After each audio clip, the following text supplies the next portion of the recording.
Good evening. It's nice to see you again here in this, I don't know, lecture hall. Tonight we have our fourth lecture in a series of public talks from the teachers and lecturers of the Lviv Data Science Summer School. Tonight is really specific topic, and I think it's really hot. So I don't know whether you know, but today the share costs of Facebook dropped about like 20 or 40%. And I think all of you know about, at least you heard about GDPR in policies in the European Union and different movements towards the regulations for data, how we approach data, how we store data, where, what are the sources where take the data. And also for us, those who work in data science and machine learning, it's really crucial to understand not only how our model works, but to be able to conversate and explain how our model works to our customers. And I think that our tonight's speaker will talk a lot about all these issues and moreover that. So let me introduce you Novi Quadranto with his talk devoted ethical machine learning. So Novi came to us from University of Sussex, right? And he's a co-founder and the co-director of the lab. Please remind me, which lab? Predictive Analytics, right. So please welcome Novi.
If you have 10 billion features, you have 10 billion weights.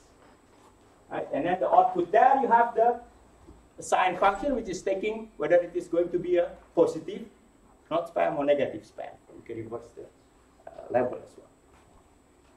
This is nice, right? This is in 1957. And then what happened if you actually consider it in two-dimensional space, that some of the blue dots is appearing on the red region, appearing in here, for example. There is no way you can draw a line, right, that to separate the blue and the red one. So Rosenblatt extended with the multi-layer perceptron in 1961. That's a long time ago. Some of you probably hasn't been born yet, right? So that's where you try to learn how to separate the email spam or not spam, but not with the linear decision boundary, but with the non-linear decision boundary. What you can do is you just take that input description, 10-dimensional features, 10 billion dimensional features, you just multiply with the weights. Multiply the weights, you get the new representation, and then you introduce some non-linearity.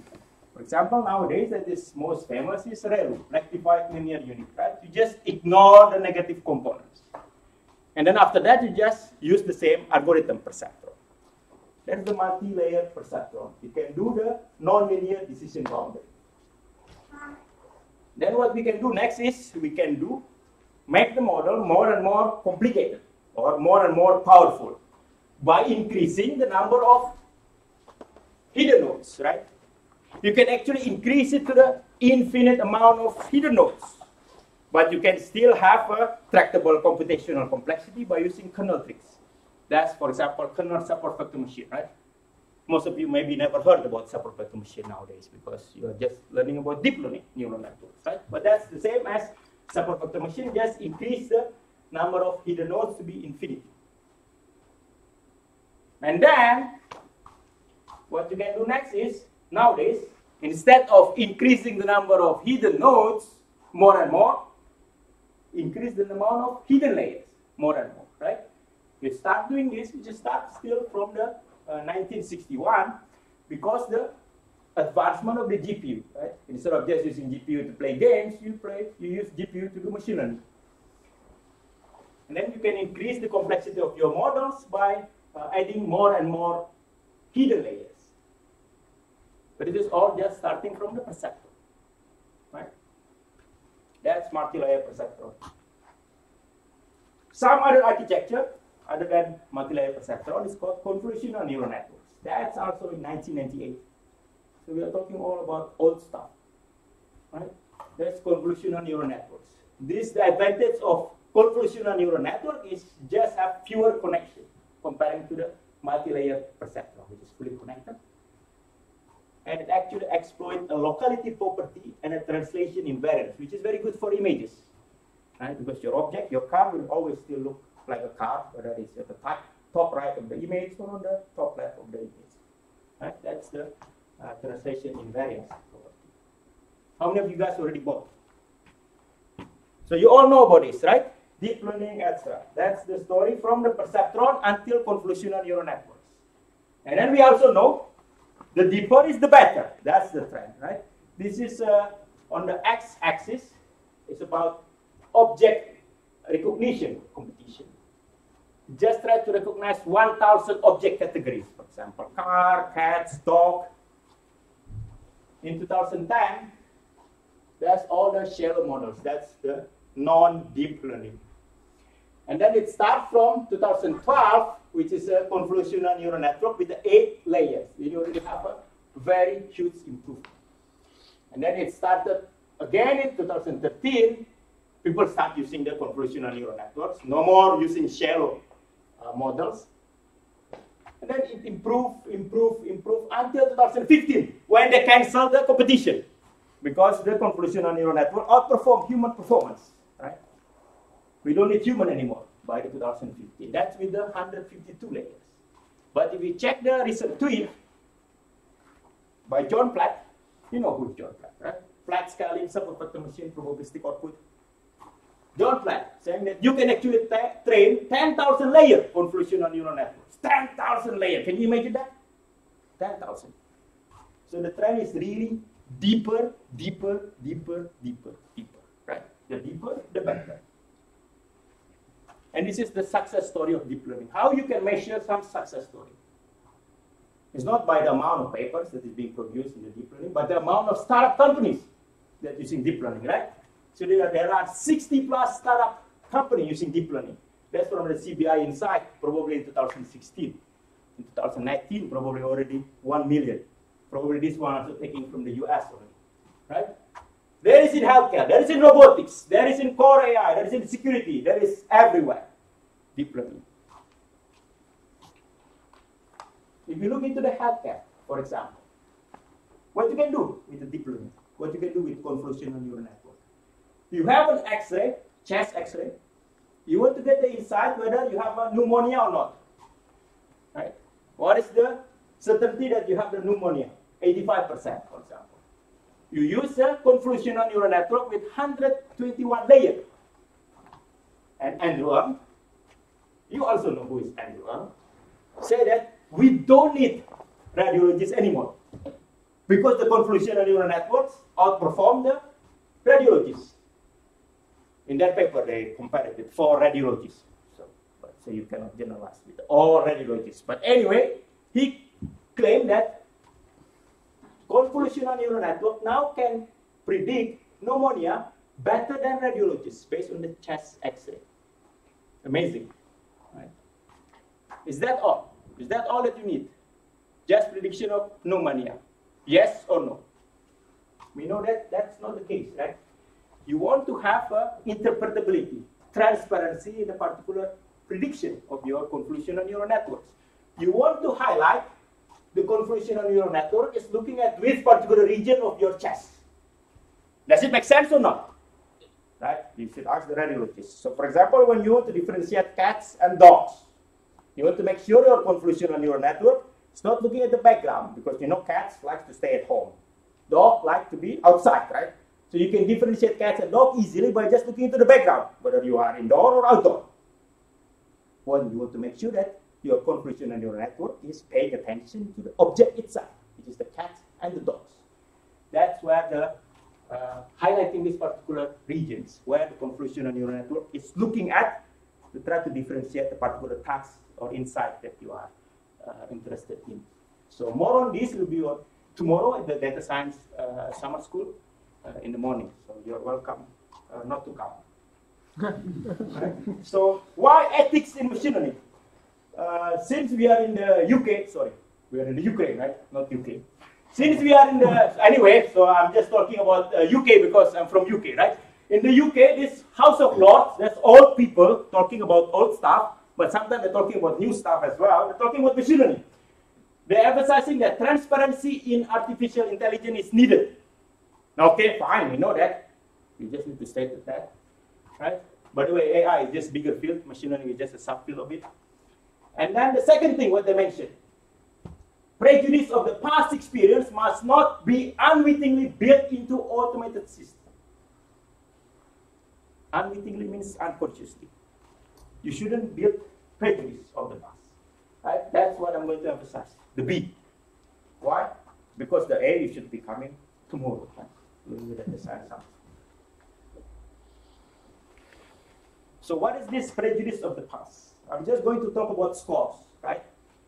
We know about the scores. When we are in the school, we get the score from the teacher, right?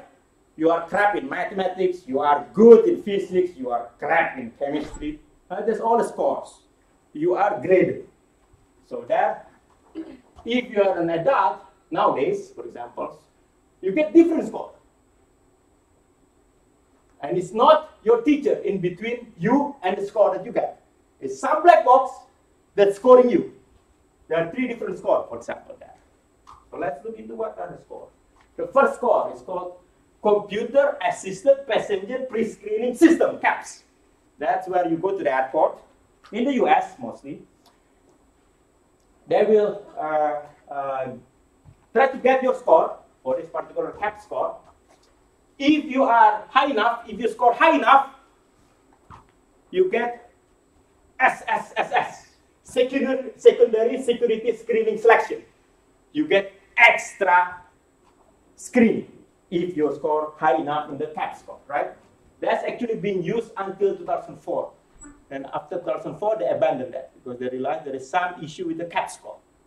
But this is happening, that black box systems are being used to score pass. Right? So that's the CAPs. The allocation here is you are being the secondary screen. Might not be ideal. It's a negative allocation, right? It's a negative outcome. What are the score? This is FICO score. This is being used in the United States. This is a credit score. FICO is correspond to fair, asset, and company. But fair there is not fair related to what we are going to talk about. Fair is just the company is being set up by a guy called Bill Fair. What a coincidence, right? It's called fair score. If you score high enough in this FICO score, you get the allocation, which is you get credit. You get mortgage, you get dollar, right?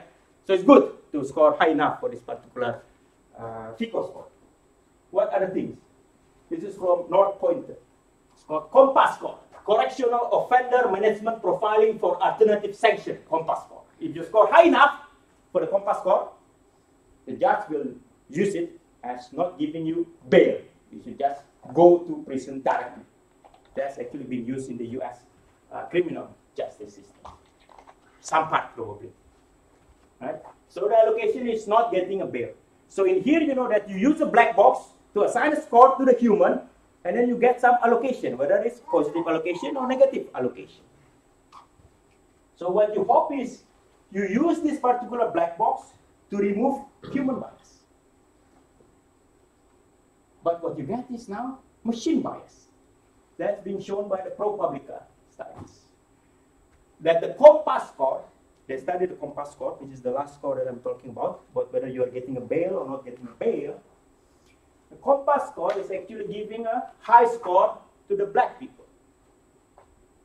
So they are giving high score, and they will be saying that those people are of high risk to the society. Right? You want to avoid human bias, but you will get actually a machine bias. Why? Right? Because the machine itself learns from the data. Right? You need the experience, you need the data. But as we know, our historical data are inherently biased. Right? You know all the bias or all the statement. Like for example, in here, New York Police Department stop and freeze. They've been shown that the black people actually being stopped more often than other race. Right? So in here, you get what you have is from allocation. You see the score to give you allocation. And if you have a machine bias, you get the allocation harm. What you wanted is, you wanted to reduce this allocation harm by building a fair machine learning models. Right, that's the long story. So now we go into the detail about the fair machine learning models. So what is the current state of the art? There's a lot of people working on fair machine learning models, right? That's from 2011. Nothing happening. 2017, now it's exponentially growing. The same amount as people are doing deep learning, probably. Probably not, right? This is a picture from Kate platform. A lot of people doing research in the fair or in building fair machine learning models because it's an important problem, right? So currently, there are many definitions of fairness. Statistical parity, equality of opportunity, equalized odds. As I speak, 20 more fairness definitions coming up. It's very highly unspecified field, right? That's why we need more people to work on. A lot of definition. Second thing, a lot of methods available. Of course, each of the definition will have different methods. And the third thing, you don't have human to decide the trade-off between achieving good prediction and achieving fairness. Of course, you wanted to have humans still in the loop, but you want to have it in the transparent manner. That's the three states of the fair machine learning research at the moment. So some notation now. Finally, we will have some notation, right? Oh, we already have some equation as well before. The X is the features of an individual. For example, when I'm talking about getting a loan or not getting a loan, which is using the FICO score, The X is feature of individual. For example, occupation, annual salary, etc. We have the S variable, which is the protected characteristic. For example, is the gender, male or female, or the race, black or white. That's one example of protected characteristic. And you have the predictor, which is yes or no in getting a loan. That's the Fx. Same notation as before, the Fx. You can use perceptron, multi-layer perceptron, deep learning, convolutional neural network. Who cares, right? And you have the Y, which is the target variable, which is yes or no in ability to pay back the loan. You have the target variables, you have the predictor. Just to put a statement about the protected characteristic, by the UK Equality Act in 2010, for example, is marital status, age is also considered as protected characteristic. So what are the example of definition of fairness? One example is statistical parity. What does it say is F, which is your predictor, is independent of the S, which is your protected characteristic. Your predictor needs to be independent with respect to the race or gender. That's statistical parity. If you're just talking about outcome, which is yes or no, binary outcome, and you talk about binary protected characteristic, male, female, black or white, you can just read it as equal positive decision across males and females. That's the statistical parity. What you can do is do machine learning on the female, get a good positive prediction, and then do randomly on the male by just matching the positive prediction. You can do that and you satisfy statistical parity. That's why people are not satisfied with this particular definition, statistical parity, because it doesn't take into account with the target variables, the Y variables. So now people defining a new fairness notion. For example, is now equal as odd, while the predictor F is independent of the protected characteristic S given the target variable Y. Right? So there is this condition on the target variable Y. Now the Y, which is the yes or no that you'll be able to pay back the loan, is being taken into account in the fairness definition. So if you have a binary outcome, yes or no, getting the loan, and male or females, which is binary protected characteristic, this equal as odd, just read as equal prediction performance across males and females. True positive rate and a false positive rate need to be equal between male and the female. That's equal as odd. If you are into theory, you should read this particular paper, right? There's a trade-off between all those definitions. There's a trade-off between statistical parity and equal as odd. They are mutually exclusive. If you are enforcing independence, you cannot enforce conditional independence. So you cannot get the best of both. And what also is having the trade-off is if you are enforcing fairness, you will sacrifice your prediction performance. Right? So you cannot get very accurate models and very fair. That's not possible. Right? The simplest way to be fair is just use a coin flip if you have talking about binary outcome. Right? Yes or no, I'm just coin flipping. Randomly assigning yes or no, getting a loan. That's the most fair. But you're not getting a meaningful prediction performance. Right? You get the most fair, but you get a random prediction. That's the trade-off there. Any questions so far? Any comment? Are you guys still following? Please. Can't we just exclude like the sex and the age and everything that is involved? Very good point. That's actually called fairness through unawareness. You can remove that particular protected characteristic. But as you know, one thing, some other features are correlated. So you know that people with certain race live in certain part of Lviv, for example. Right? That's the correlation. And the second thing as well, if you just remove, you will not be able to satisfy this definition, right? To be equal true positive rate between male and female, you can remove it, but you cannot enforce it directly that is equal true positive rate between male and females. So you need to take into account that male and female during the training time to enforce fairness for two different reasons. Any other question? Any other comment? Yeah. If the prejudice is part of a problem, can it be included as another variable, as a weight?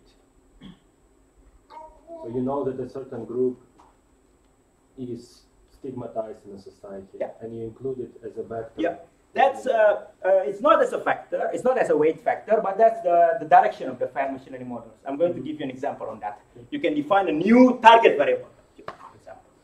Right, so let's go into the detail. Detail, right? We all love details. There are three different ways to enforce fairness at the moment. You can invent the fourth one. Right? So the first one is a pre-processing steps. That, you know, when it is pre-processing, you just do something on your data, X. Because if your input is X, you do something on the X, right? To enforce the fairness. That's in the pre-processing step. You have several methods there. The second thing, you can include the fairness constraint during the learning phase as a constraint. That's the second. There's some example of the method there.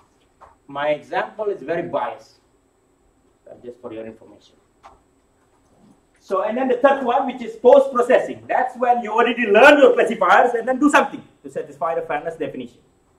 So, pre-processing, during the learning, and post-processing. Many options. I'm going to look into the second one at the moment, including it as a constraint during the learning phase. So, what type of constraint? For example, here, you can have a constraint which is trying to match the distribution over something. If you look on the top part, which is a not fair models, this distribution is actually distribution over errors. If you notice that the male and the female have different error. The error is the one in the red box. Right? On the female, the system actually making more mistake. And this is not fair. According to some definition, you need to enforce the distribution between male and female to be the same. And what you can do is, for example, to come up with a method which produces this particular green histogram over the mistakes that you make. Now the mistake on the male and female more or less the same. Are you convinced with that? More or less the same as you see here. Actually, you're making more mistake, right?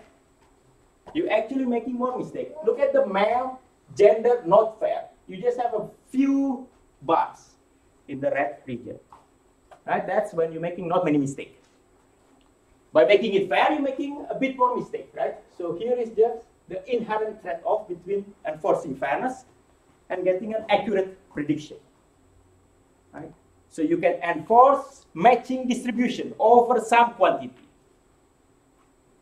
In the statistical parity, in the binary outcome, yes or no, getting a loan, male or female gender, you can enforce distribution over the function output. That's in the statistical parity, right? You can enforce it on the F before you apply your softmax, before you apply your sigmoid, for example, right? You can enforce the distribution matching on the F between the male and the female. You wouldn't get this for free if you don't enforce this constraint, fairness constraint.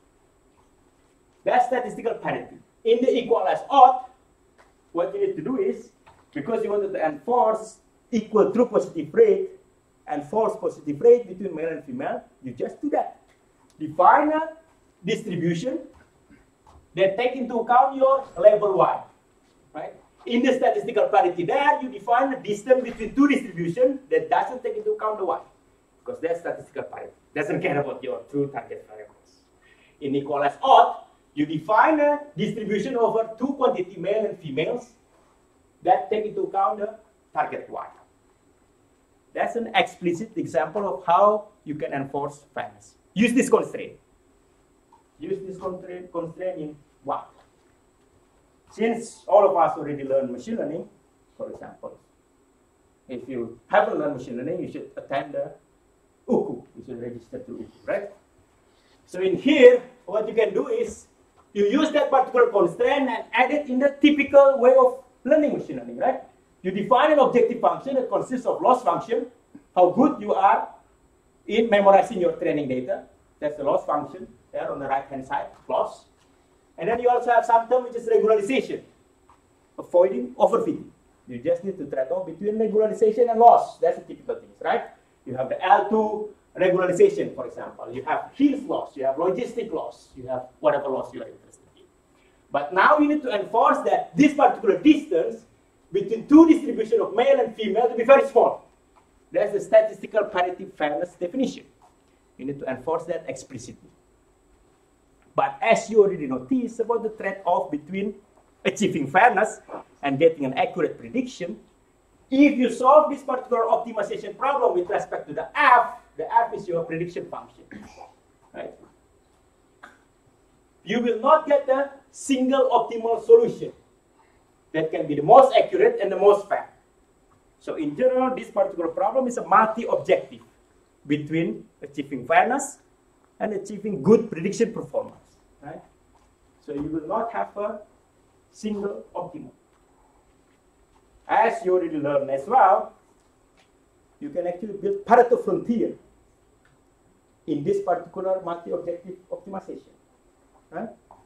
So in here, I'm plotting all the blue dot there. It's not you and me. It's not a data point. It's the models.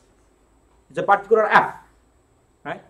In here, you have the regularization on one axis, and then you have the Hills loss if I'm choosing a support vector machine. And then on the z-axis, I'm using a maximum mean discrepancy. That's just a way to define the distance between two distributions. An instance of integral probability matrix, IPM. But you can use as well F things, whatever things that you're interested in, right? So you have this regularization, Hills loss, and the fairness. You need to trade off that. And by the way, this particular result is on the ProPublica Compass dataset, the third score that I'm talking about, whether you're getting bail or not bail. That's 5,000 individuals, 5 features, very small features.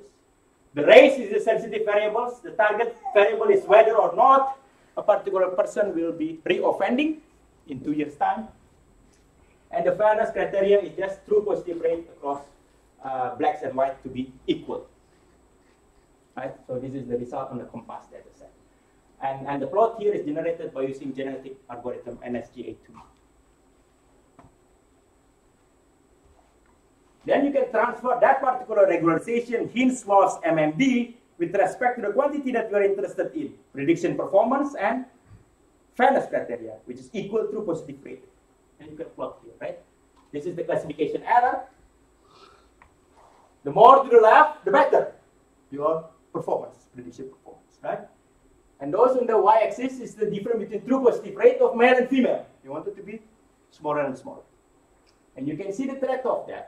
For example, the red dot there is SVM. Is somewhat good in terms of prediction performance, but not very fair, because it's very high up in the y-axis. And then you can define models that include that fairness criteria. For example, the green one that enforce better in terms of fairness, but not sacrificing too much in the prediction performance. You can choose that, because all those blue dots are F, are your prediction function. That's what we are trying to promote, or we are trying to say. So we can go from biased human to the biased human controller. Those are very bad things. But you can have a biased human controller, but you need the human controller to choose the trade-off between classification error and fairness in a transparent way. Right? For example, this particular user 1 or particular company 1, can't really point, this user 1, try to reduce the fairness, the unfairness, but not sacrificing too much on the classification error. And then the user 2 or the controller 2 try to reduce more unfairness, but sacrificing more on the classification error.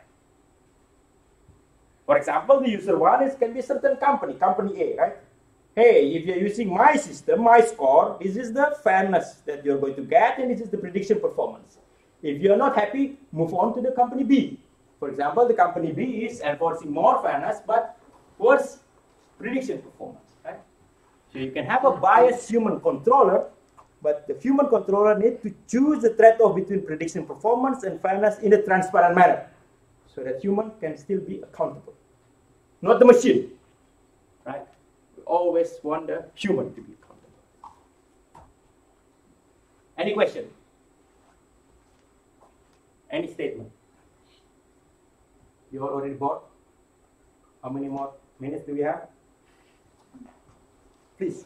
Is it possible to solve same problem just filtering your training data before to verify you have fair, for example, male and female in your training data? Because if it's not balanced, and you train basically on the data, it's better idea just to change algorithm to get more fair. I think this is when you're talking about the imbalanced data set, that's actually a tricky as well. Because with the imbalanced data set, you can your unfairness can be even more exponentially increased. So that's why you actually really need to enforce that specifically.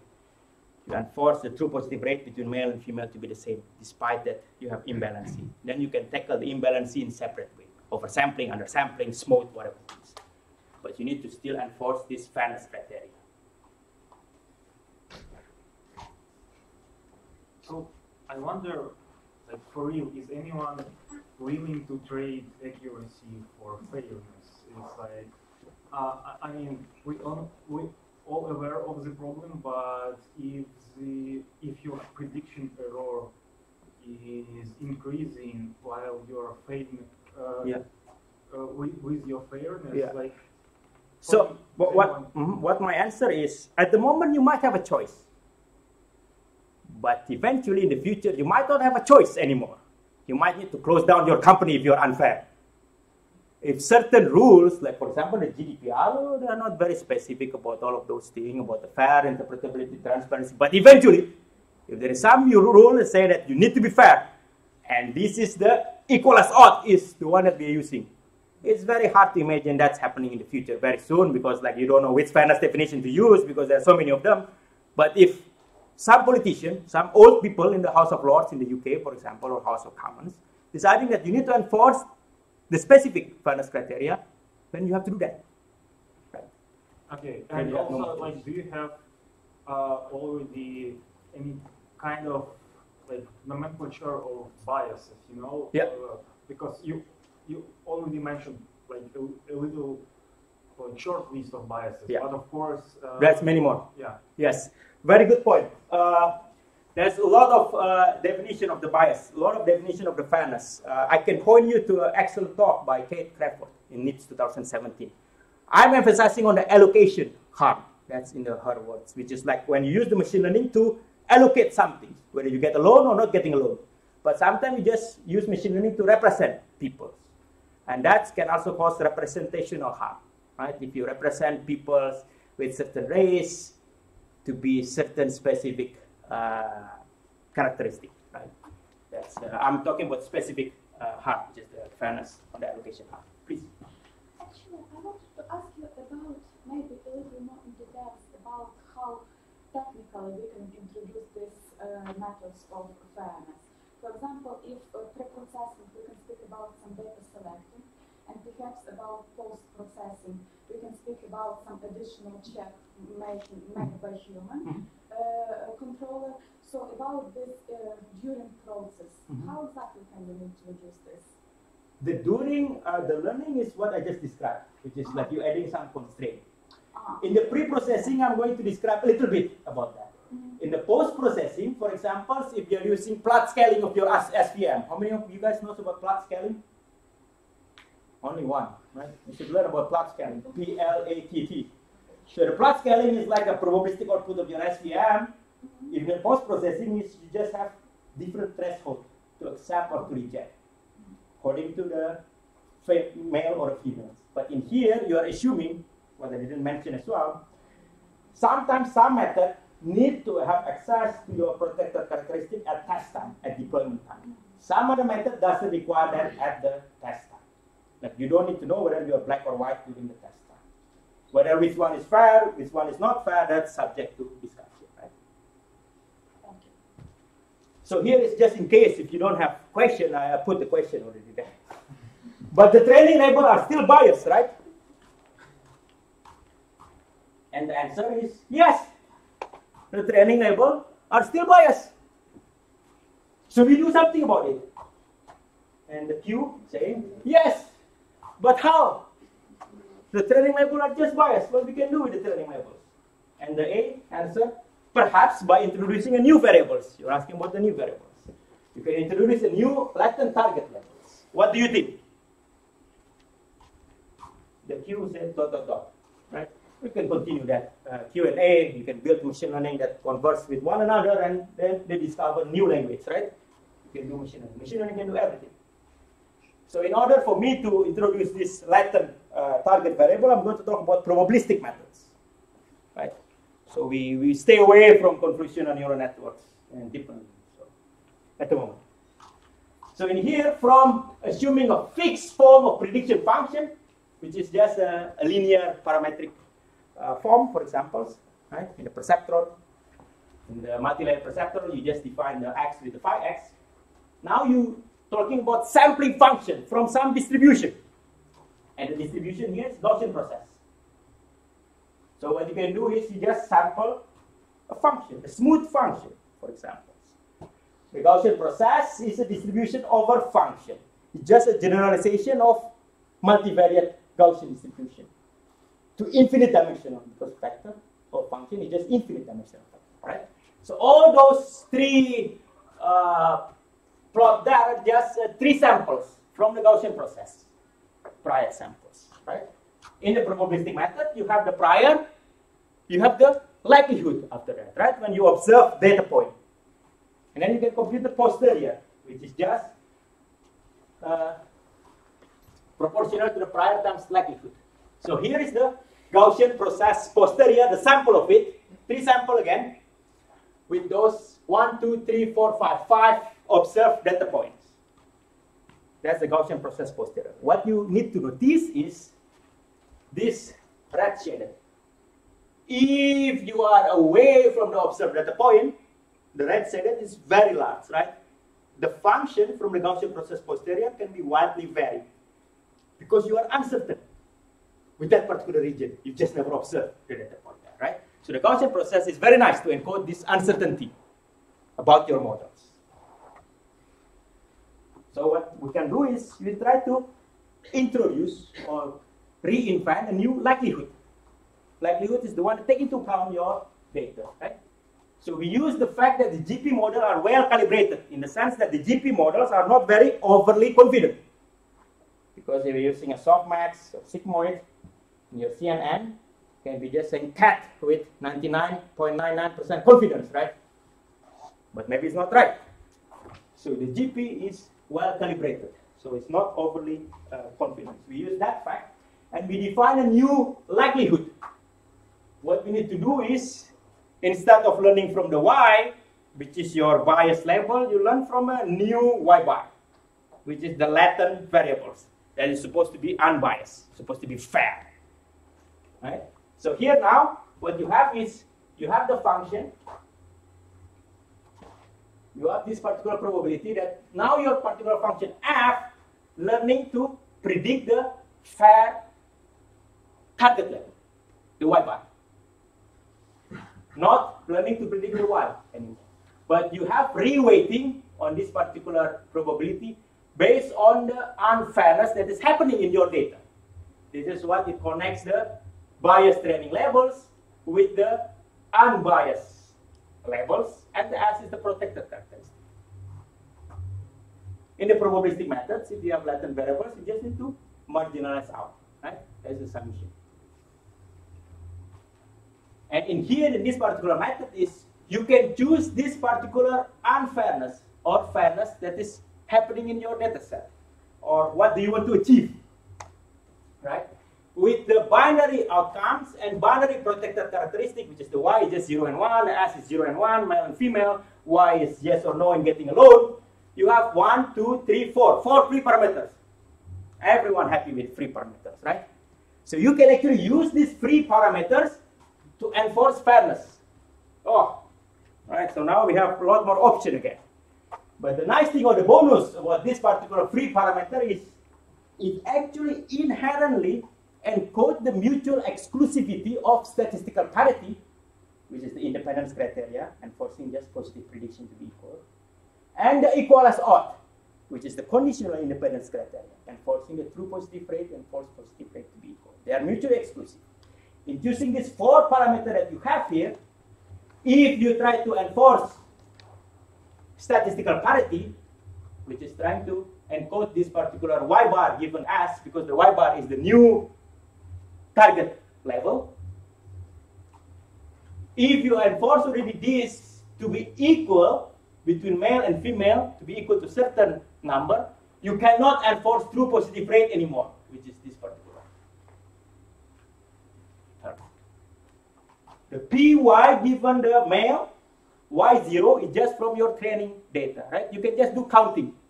How many male get the negative prediction? How many female get the negative prediction? How many female get positive prediction? How many male get the positive prediction, right? So this is your training levels, just the counting, the probability. And then here is the one that you want to enforce, because that's include the y bar. This is also what you wanted to enforce. The mutual exclusivity is just coming from the sum rule, right? Because this particular quantity is just connected with the quantity of the true positive rate by just this sum rule. This is fixed from your training data. If you fix this, then you cannot fix this anymore. If you fix this, then you cannot fix this anymore.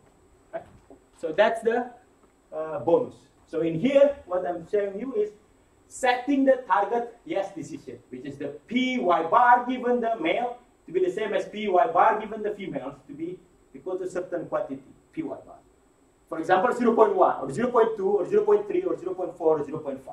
Here's what it's showing, right? I have several plot here. What you need to see is, in here is just a female yes decision rate, and in here is just male yes decision rate. You can make the method to track whatever things that you wanted, 0.1 or 0.2 or 0.3 or 0.5. For example, here if you set the py bar to be 0.5, the method tries to make the positive prediction of female and male to be 0.5. So now is the most important thing, right? Yannikun. So the generative adversarial networks is the most interesting idea in the last 10 years in machine learning. So we are talking about important problem, fairness. And here is talking about the most interesting idea. So can fairness be done by the gun? The answer is yes, gun can also do fairness. Although not Yannikun that did it, but yes, gun can do fairness. So in here is going to the pre-processing steps. That's your question. Just very brief. 2 more slides, I'm done. You're free to go and have your dinner. This is a pre-processing step where you actually try to learn a new representation of your x. Actually, it's your input data. Your y is your target variables. Here is David Madras is using A instead of S as the sensitive variables. That's published in ASEMA 2018. So what you need to do is you need to try to learn this Latin representation Z that is very good. That is very good in predicting the y, the target variables, which is yes or no in your ability to return a load, but it's very bad in predicting protected characteristic. This is the adversary. Right? And then the fourth thing is we improve this by having a fair and interpretable. So instead of learning Latin representation, we need to try to learn representation which is in the same space as your input data x. So when we do that, here is the result. This is the emphasis about the interpretability as well. The data is about adult data set, predicting the income, whether you are having more than 50,000 income or not. And the protected characteristic is the gender. What our method do in the learning a fair representation, we try to change the x in a way that take into account that there are other features, for example, this relationship that is correlated with the male and female. For example, if the protected characteristic is male and females, being wife or being husband is correlated with you being male or females. The method is, without any instruction from us, try to remove the wife and make everyone to be husband, because the wife corresponds to the negative prediction. in this particular case. This is enforcing a true positive rate to be equal. This is the point about the transparency. If you don't like this method, if you don't like all the wives becoming husband, then don't use this method. But the emphasis here is when you enforce fairness, you need to enforce the transparency as well. How do you enforce the fairness itself? Shameless plug, if you are not bored, I have a PhD studentship for international students. Come talk to me. And that's it. So thanks to the team, and Victoria is there at the back as well.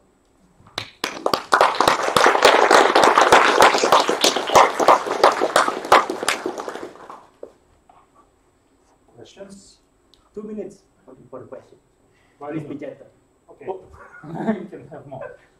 That's Yeah. So thanks for the very nice presentation and lecture. Thank you for sticking around. So my question will have some also political flavor. Okay, can we remove the recording? No, not, Okay. not that strong. It's still not very extreme, I think. But let us assume that you mentioned how the performance is traded off with fairness, and there is some theoretical backing about it. Let us assume also that there will be a particular continent, right? Let's say that's the EU or maybe Africa, that they decide that actually in our systems, in our scope of behavior, we will develop machine learning systems that are fair. So all researchers, companies and so on work on that. But then there is another continent where they say, actually we don't care about this at all, and we will build the new AI of the future, which means our weapons as well, using non-fair algorithms, but that are extremely efficient. So in the long term, being fair means that you might lose a war. So how do you see this evolving? Okay, please, one more thing is don't use machine learning to build a weapon. That's the first suggestion. And then the second thing, I think this is very, as you said, very a tricky question. I guess like in here, the simplest answer is, where are you going to deploy your machine learning models if you're not talking about the weapons, right? This is the same as the pattern as well. I mean, you have different pattern for the US, you have different pattern for the Europe. If your machine learning systems is patented in the US, the Europe can copy that. That's fine, because that's not under pattern of the US. You can have international pattern as well. But I guess this is if all the continents have different definition of the fairness, then we go back into like, okay, you deploy it in where, what particular data you are using. Like, for example, the EU GDPR, they're talking about this right for an explanation, or there's some protection as well. Right for an explanation is actually the right to be informed, some legal scholars say. They're saying that there is some data protection that you need to follow, but then like the Facebook were saying that, yes, I mean, am I storing it in the EU? Am I storing it in the US? That's depending on where is your operating position, I suppose. You have a better answer? No, I don't have. I just I think it's sorry very for asking questions that probably cannot be answered. Very it's very, very tricky. Yeah, please. Actually, I'm thinking again about war and about machine learning. Okay. If in some horrible example we use artificial intelligence to do our wars, then I think in this case we should divide population to two groups: civil population and military. And military, then again, we do not divide into women soldiers, female soldiers, and male soldiers. So in this case, I think it's not so important, or rather, perhaps a little bit useless to deploy exactly this algorithm to develop the technique. Okay. I don't know how to respond. Anyone would like to respond on that? Yeah. So I guess this is the war, and the AI is very difficult, right? I mean, as you know, there are certain countries that try to, the best university in that country make an agreement with the defense agency to build the next AI for the weapons, and then several other international researchers signing a petition that they are not going to collaborate with that particular best university in that particular country because they are making an agreement with the defense agency. But some other people were saying that, but if you're best researcher, you don't collaborate with them, then they build a bad missile, right? I mean, maybe you need to help them to build a better missile. Instead of boycotting not to collaborate, maybe you should collaborate with them to build a better missile or more fair missile. So I don't know. I don't think I can comment on that. Right? I think it is very, very tricky. Yeah. Don't know what is right, what is wrong. Okay, so on the practical side, I know there are some libraries both for R and Python, but maybe you can point us out. Developed for explaining machine learning Yeah. model. So basically, after running model, Yeah. you can get detailed explanation. Yeah. Like, are there any developments in fairness of Yeah. it? Can you point us out? Very, very good question. What is the example of things that is enforcing interpretability? It's all coming from the research code, right? For example, LIME. Do you know about LIME? Local interpretable model. Agnostic. Thank you. Excellent. You shouldn't come to the talk tomorrow. So, but this is a research code, right? I mean, like, it's not like a deployed to the scikit-learn. Do you have scikit-learn to provide you explanation? Not yet, right? It's a fairness. A lot of researchers publishing the code, including our group as well. We always try to put our code online. There is a certain researcher that tried to build a framework as well that collect all those research code in one particular box. I can point you to that particular box. I just don't remember who invented that box at the moment. Any other questions? I have a question. Please. You said that we should basically take only the features that are not correlated with the protected characteristics, right?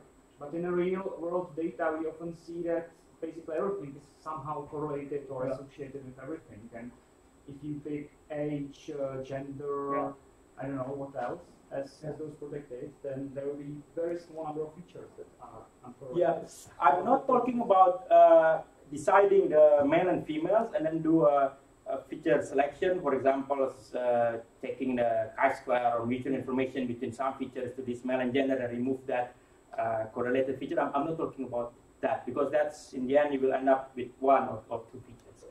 So I'm talking about like, the message was just, it's not enough to simply remove protected characteristic. So don't be lazy just to remove the protected characteristic, but do something more. So you need to do the pre-processing, the learning, during the learning or during the post-processing. Those are simply not removing. They remove, but they put it back as a constraint, or they put it back as a pre-processing instruction. Any other questions there? Yeah.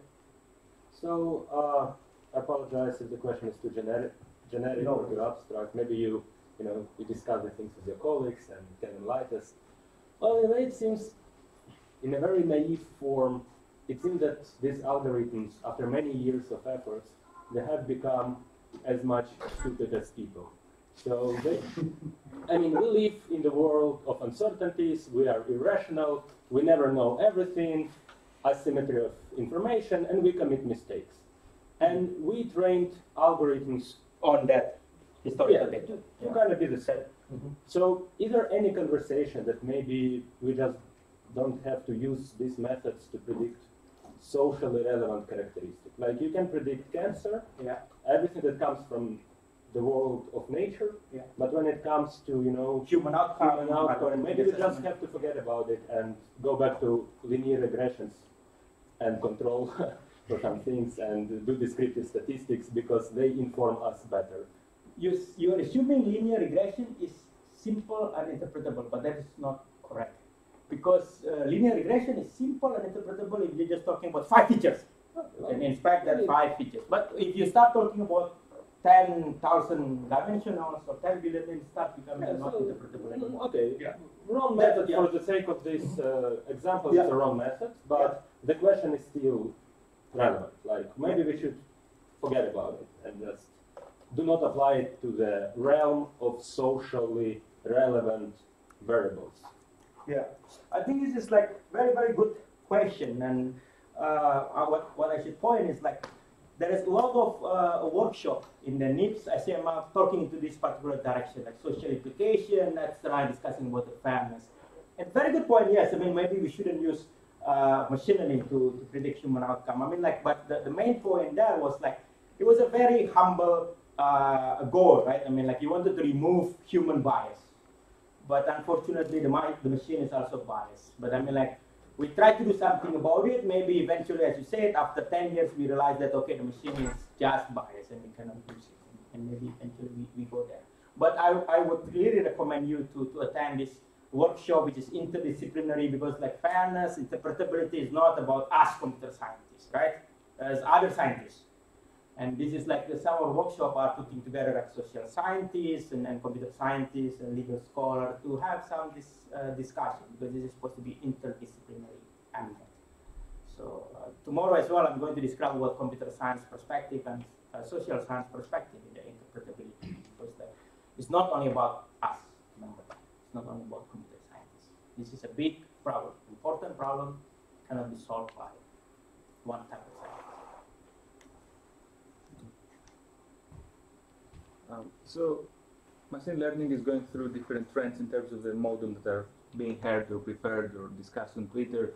So now it's deep learning. It used to be Bayesian learning in the early 2000s, 2010, and before that it was more frequency, support vectors machines. So is there any class of models that you believe it's easier to introduce these ideas of fairness? Easier.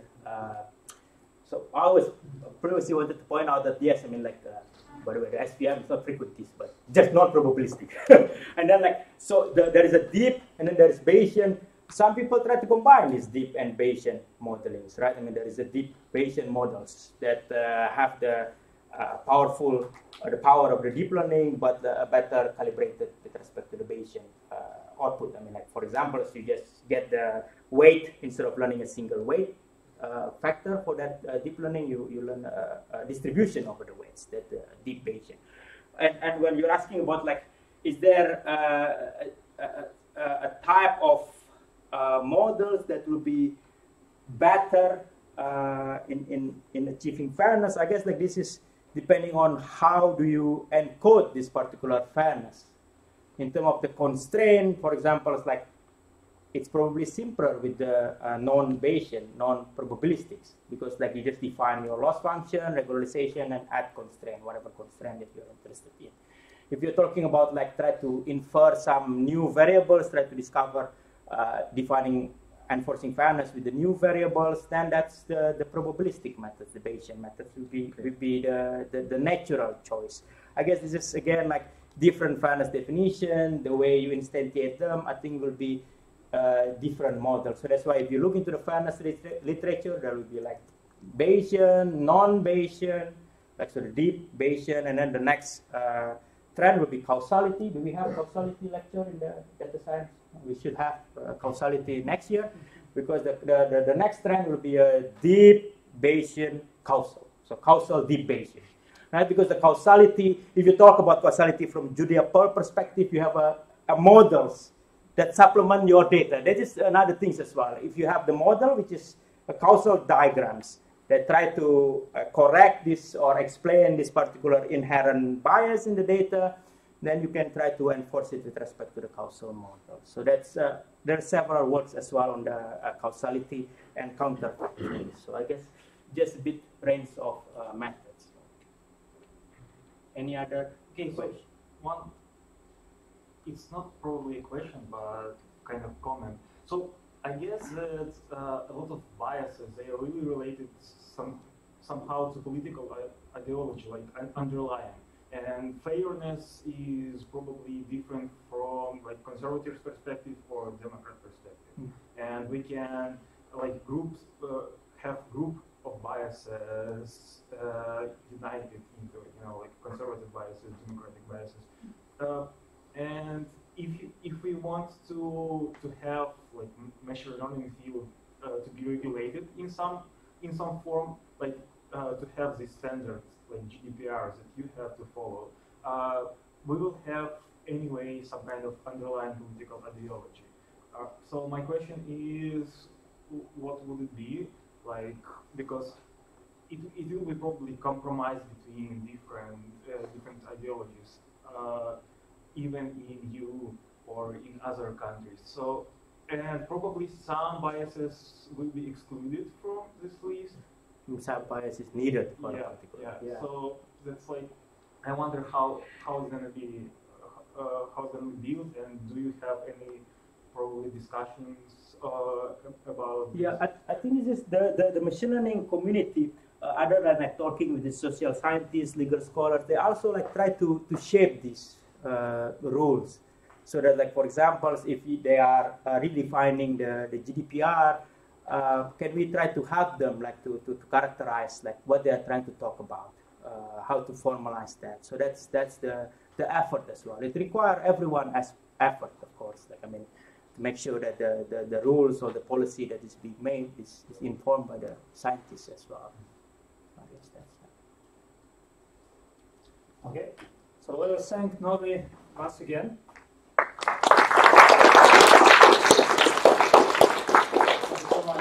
I don't know whether we can have these slides of the talk. Yes. Shared with the audience. Yes, you can have the slide by looking at the recording. I'll share it with you. Yes. Okay. Yeah. Easy. Yeah. Tomorrow we'll have. So we have this, some bridge from engineering to most social questions, and tomorrow we'll have really interesting talk. Specifically because it's in Catholic University. So our tomorrow talk title is How to Model Religious Behavior of Individuals, and subtitle Religious Markets, Surveys and Statistical Data. Specifically, I really like this religious markets. And so actually, Timothy Brick, researcher and associate professor from Kiev School of Economics, he will talk about this really interesting topic based on his research on historical and sociological material in Ukraine, because for those who international guys, here we have like really diverse religious, tradition field in the country, and I think we'll get really interesting data and evidence from tomorrow talk. So please welcome tomorrow. And thank you for attending.